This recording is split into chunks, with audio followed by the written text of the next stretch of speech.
Good evening, wherever you are in the world. Thank you for joining us for this week's edition of the SMIE Consulting Midweek Roundup. I'm your host, Marty Bennett, and this week on the Roundup, we're going to be answering 3 questions we've been hearing from international educators over the last 7 days. And as we do each week on the Roundup, we take our questions from news stories that appear in our weekly newsletter that we produce at SMIE Consulting. That's called All the SMIE News Fit to Share. I'm going to drop 3 links in the chat so that you can follow along if you haven't already subscribed to the newsletter.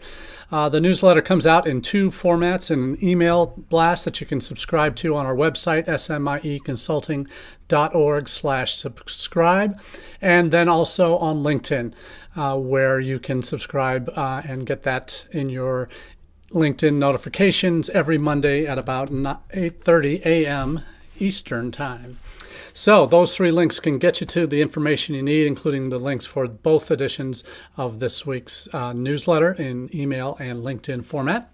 So subscribe to that as you see fit. We're up to almost 1,900 subscribers between the 2 methods. Really excited that so many international educators in the U.S. and abroad are making that newsletter a part of their international edification each week. Also, as part of what we like to do, as I mentioned, we take the questions that we do here in the Wednesday live chat, which is also available on demand on all 4 of our social channels: LinkedIn, Facebook, Twitter, and YouTube, and available on audio-only podcast version too across all major podcast providers.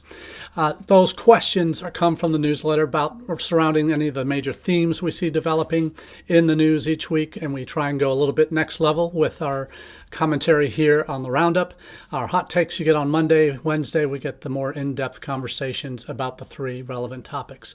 So thanks to everybody who's watching live and those who obviously can't take time out of their busy days but make time to watch on repeat, either on any of the channels I mentioned or listening to the audio-only podcast. It's the week before NAFSA, and all through the house, everybody is stirring, and our schedules are full. My goodness, I can't imagine what next week is going to be like in New Orleans for the Big Easy, hosting 7,000-8,000 international educators from around the globe. My schedule is already chock-a-block from Tuesday, 7 a.m. to 1 a.m. or so on Tuesday morning, all the way through to Thursday evening. It's just a chaos reigns meeting. In addition to 30 individual appointments I've got 2 presentations and a poster session I'm doing, 4 or 5 receptions each night, Tuesday, Wednesday, Thursday, 2 even on Monday evening.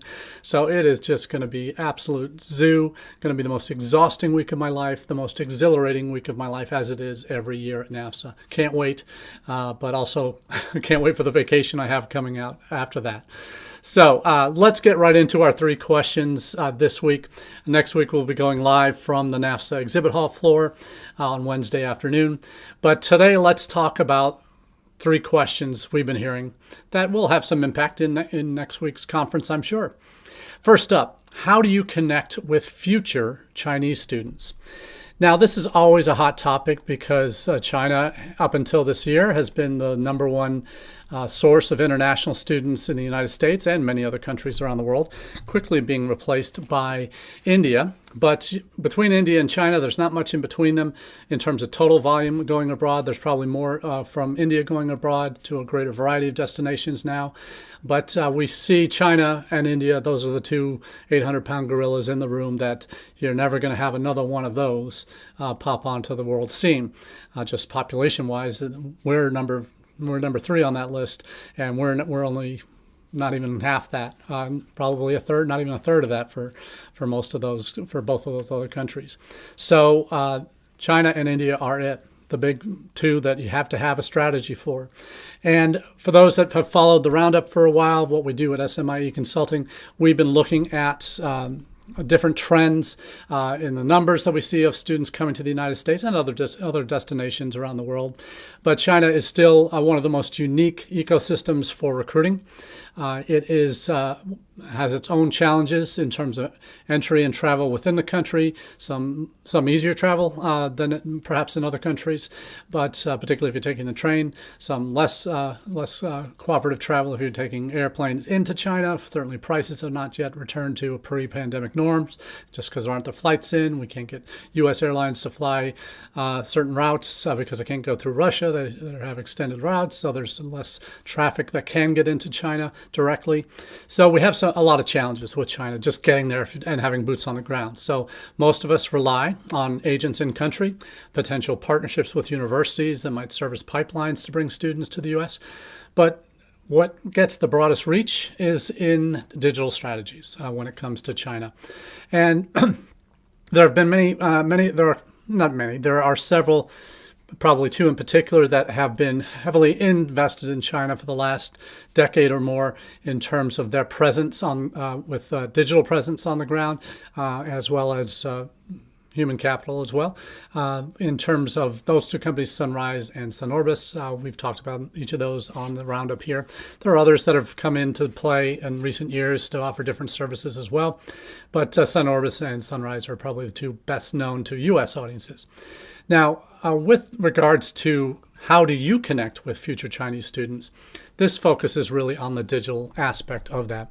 And Sunorbis has recently released, they've had a number of white papers on the Chinese market that are very, very useful reading if you've not had any exposure to the digital ecosystem within China, not just social, but also website content that if it's not hosted behind the Great Firewall, your search ratings will be abysmal and load times will be even worse for your content to be visible to the Chinese audience. So how do you get around that? Having locally hosted sites, having ways to have your content distributed on different channels that, frankly, your future students are on. And we know they're on social media. We know they're living on their phones. And in China, speaking from personal experience in the last year, everything is digital in China. In fact, it's probably of the two largest countries in the world, it is by far the most digital heavy in terms of requirements for just getting around. You have to pay for everything using apps now in China. Even street vendors have their own QR codes so that you can pay using Alipay or WeChat Pay. But everything is digital. Digital currency, digital communications. That is how China operates these days. So what are you doing to get in front of these students who are digital netizens, who are attached to their phones in every sense of the word, and that they have particular channels that they use or are able to use that you need to ask yourself is in terms of outreach to China? Let's talk about digital, yes. Let's talk about the social specific channels that you have to use in China to be successful, like WeChat and some of the others. Beyond that, let's talk about online interactions for the Chinese market, and that will reveal some global study trends and how you can navigate those. And breaking down China, obviously it's a massive country, are the major cities where you need to focus your attention, and if you're not a top tier school, or do you need to focus on outlying more second and third tier cities and provinces in China? So this report that Sunorbis has gives some evidence to show that some provinces hold greater potential for HEI than others, and how you can target them. This report has how students are engaging with digital channels along the decision-making journey. What are they using most at different stages in the platform, in their journey from prospect to enrolled student? Also, what subjects are attracting the greatest interest and anxieties amongst the next generation of students? And finally, megatrends driving Chinese international student demand. Some of the country pressures, economic pressures, goes into all of that. So this was a report that Sunorbis has released. The link to that's in the chat. It's done in collaboration with BOSA, and that's the Beijing Overseas Study Service Association. So that's the agent network in Beijing. And as most most significant one in China. So definitely it is coming from reputable sources and on the ground intel and digital data that will help inform future strategies. So definitely get your hold of that report. I know they're going to be at NAFSA next week, and certainly I'm meeting with them. I know if you're active in China, you'll be meeting with them as well. A lot of different ways that this data can be helpful to you in getting in front of the right students within China. Now, let's move on to our second question of the week, and that is a massive topic. And that is, do we focus enough on outcomes in international education? My answer to that would be no, we don't, but we should. And why should we? Because that's what our audience wants. They want to know outcomes. They want to know what my son or daughter is going to get when they graduate after I spend $250,000 or more on an education at your institution. They want to know percentages of students who get jobs in their field within 6 months of graduation. Obviously, international students only have a month or two to get that done with OPT, finding that first opportunity. How do we document specific numbers for international students? Obviously, there are three kind of buckets for international students, right, once they graduate. Some will go on for further graduate study, others will go back to their home countries to find work or study, and others will stay in the U.S. and go the OPT route. So of those three buckets, for the OPT, for those that are staying in the U.S., what are you doing to capture that information, the outcomes for your recent graduates on where they are now? What companies are they working for? Hopefully getting salary data, maybe not directly from them, but from your career services or alumni offices. Are we capturing the data that our future students need at the beginning of their review process? Are we really paying attention to all of the items that your future students want to know about what value your institution can deliver to them? Not just the great experience on campus, not just the ease of the admissions process, not just how great your current students are having it, but that outcomes piece. What am I going to do when I'm done with my degree? That matters so very much, particularly post-pandemic, for prospective students and their parents. Are you doing enough? That's the question. I would suggest that we are not, but let's talk about what that looks like. There's a few different articles that I'll be sharing with you. One that I think is really going to be a kick in the pants for a lot of institutions. And I'm not a fan of rankings. It's never been something that I think it kind of muddies the waters for students, and kind of is, as more rankings come on the line, the more diluted things can get in terms of what's ranking what and what the measurements are and how much weight is given to a reputation versus actual hard and fast numbers. So there's a whole lot here that we can really digest for international students to really to end up providing the kind of information that your future students want to hear. Now, there's 4 articles that I've just dropped the links to in the chat. First up is one from the Chronicle that talks about the new Carnegie classification that's going to be launched in 2025. This is going to be the biggest classification reorg that Carnegie has done. It's the title of next update of the Carnegie classification will be its biggest yet. This is the title of the article from the Chronicle. What is it going to be focusing on? It's going to be focusing on whether colleges are either low or high access, and whether students earn low or high incomes after they leave. And this will be the first time that the closely watched classifications will consider who goes to a college and the college's student outcomes. Huge shift in the way institutions will be classified.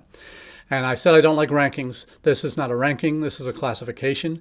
And of all the classifications and or rankings that are out there, this is the most timely one that will help institutions who are doing well better promote who they are and their outcomes to future students. So really like this opportunity in what it's going to do for future students to get a sense of how well currently our institutions are serving our students.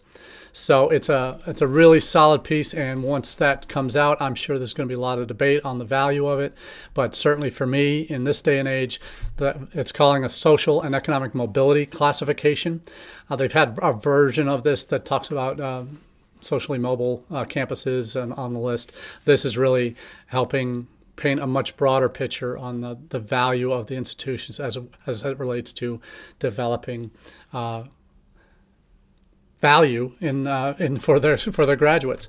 So check out that news article in the Chronicle on that, on the new Carnegie classifications.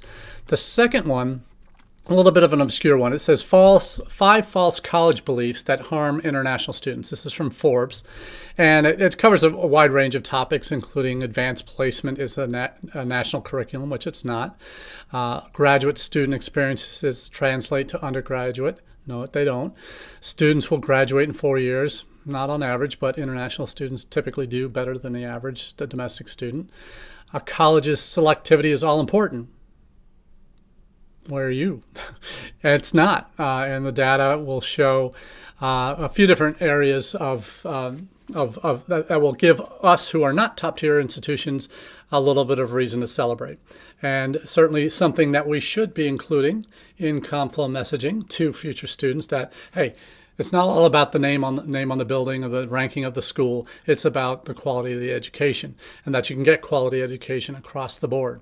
And the two salient points that relate to outcomes that you want to know about, because we are serving the entire U.S. higher education community, and the report from the American Enterprise Institute that is quoted in this Forbes article, does more selective college equal a bigger paycheck?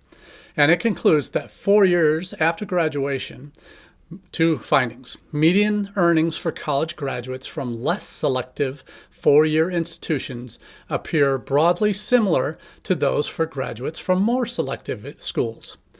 More importantly, the earnings of graduates from less selective colleges appear to increase more rapidly than did those for more selective colleges.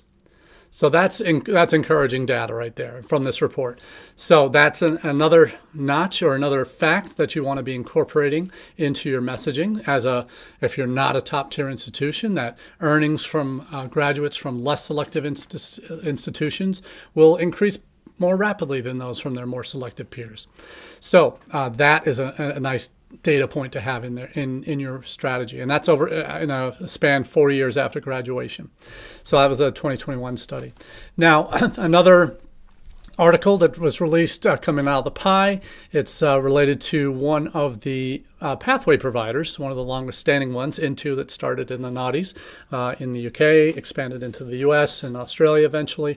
That pathway provider has now launched an employability and career platform for their students. It's and according to this article, a bid to innovate access to enhanced career opportunities for international students. And importantly, this focus is on international opportunities back in their home countries. Because remember, there are 3 buckets of students: those that choose to go home and work, those that choose to stay in the U.S. and work, and those that choose to go on for further study.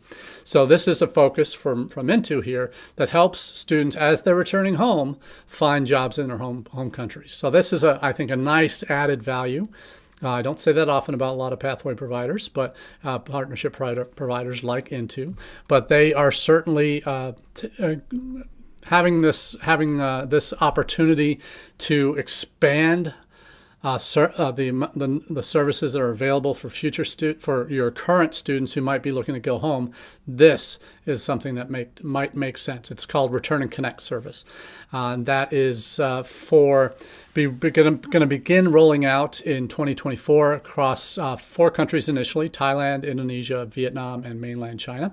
So certainly good ones to start, high volume markets, and then rolling out in a more global scale from there. So right now it'll just be those East Asian countries. So that is another piece in the puzzle that helps emphasize how important these post-study work opportunities are in the outcomes side of our conversation. And this is why having that data is so important. When this focus on all the indicators are saying outcomes matter most, that career and job prospects, we talked about that last week, career and job prospects at your institution, that needs to be documented somewhere. That needs to be available. And students are looking for it at the country level, but they'll also be looking for it at the institutional level because that matters. So that's determining sometimes where students will be looking to apply to colleges based on what the job prospects are in those other countries that they might be applying to. So make sure you're including that in your mix because it matters. Now, one of the kind of the little things related to this and a kind of a personal topic or example from the University of Nevada, Las Vegas experience. When you have graduates, this graduation season, we've just had ours last week or a week and a half ago. Institutions are across the country going through graduation. There's so much energy, so much excitement, obviously, but with your international students that are graduating, you have some success stories in there. Not everybody's going to be a success. Some are going to go home with their tail between their legs and just be really sad about the missed opportunities they had here. Others are going to go off for further graduate study, but there are going to be few that stay and have jobs and you can get excited about. That can be the anecdotal stories that you can pull out at college fairs and you can include in Conflow messaging, that you can include on your social media presence. This is the kind of story. I've just posted the link to it. It's our local paper in Las Vegas, one of them, the Las Vegas Sun, has released an article this past week from about one of our probably most energetic undergraduate students from Vietnam that is now just graduating. He was one of the big cheerleaders on our campus for School Spirit. He featured in the college tour videos that we had about a year and a half ago. He was one of the international students, of the 5 international students. He was one of those that was featured in those videos. He has been one of our first global student ambassadors that we piloted this year at UNLV. And now the article is titled, Lessons Learned at UNLV Span the Globe for New Graduate. Oh, that is recruitment gold.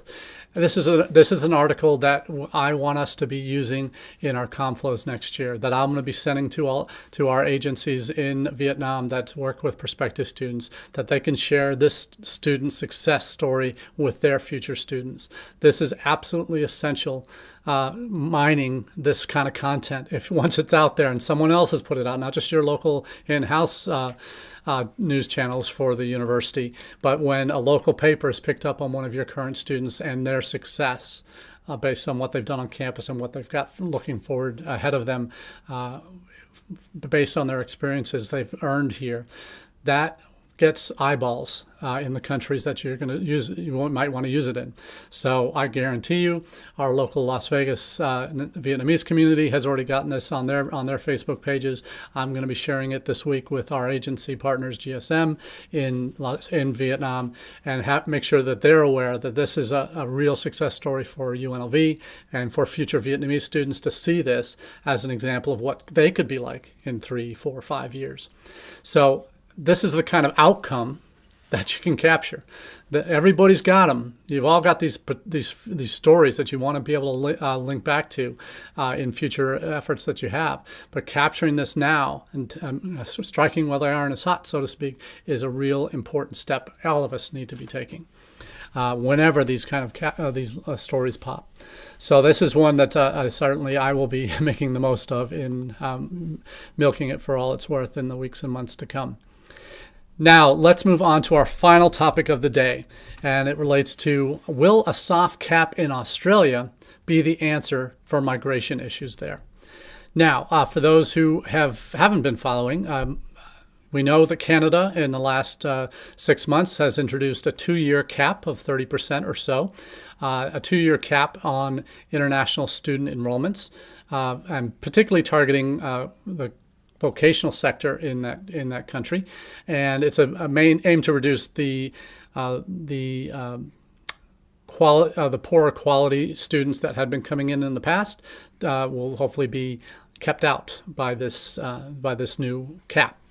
So it's, again, focusing primarily on the vocational sector. It's about a 30% cap in reduction in study permits that are granted to future students looking to come to Canada.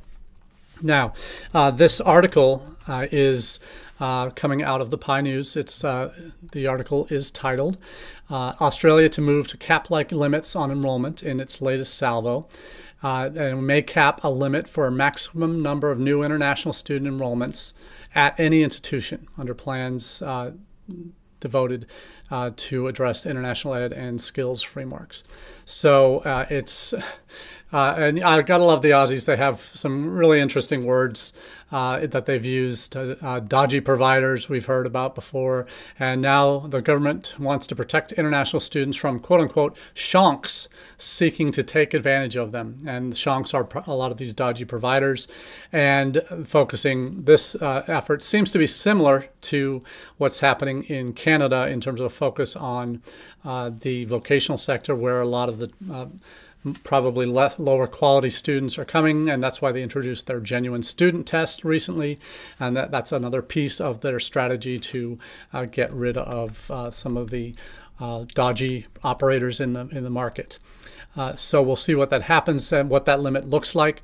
There's been talk of this being that 34, and there's another article in the PI that 34 dodgy providers have been will be getting warning letters from the government, basically saying they're on notice that you got to clean up your act or you're going to be shut down, kind of notice. So interesting to see that as well, because these are ones that education providers that have been identified as producing or enrolling non-genuine or exploitative employing non-genuine or exploitative recruitment practices. They basically are put on 6 months notice that they got to significantly improve their behavior or risk being issued with suspension certificates. Would ban them, in effect, from recruiting international students, and breaches of such actions punishable by up to 2 years of imprisonment. So no joking around in the Australian government there. And what does this look like? In terms of overall numbers, the migration numbers this past year, I think, were 540,000. That was the overseas migration numbers in 23-24 financial year. And they want to reduce that 540,000 to 250,000. So that's more than a 50% cut in the 24-25 fiscal year that's about to begin.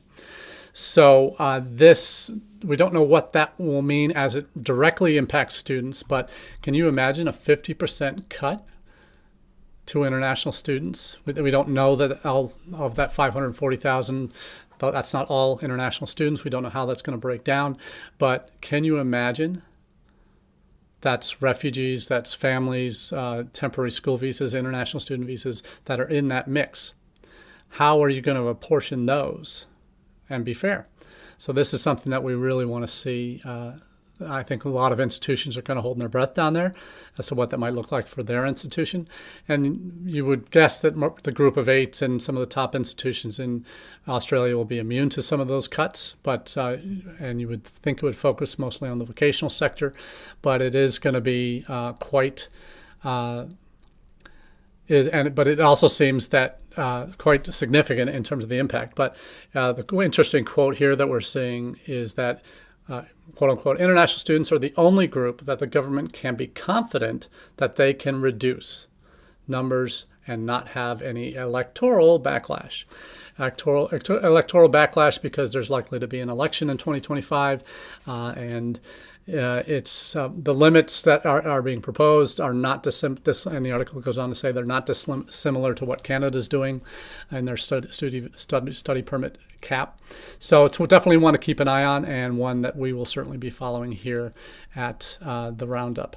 So that is all we have for you this week on the Midweek Roundup. And as I said, it's been a pleasure coming to you live every week the last few weeks from the home office, but it's back on the road again next week from the expo hall floor at NAFSA. So looking forward to connecting with you all.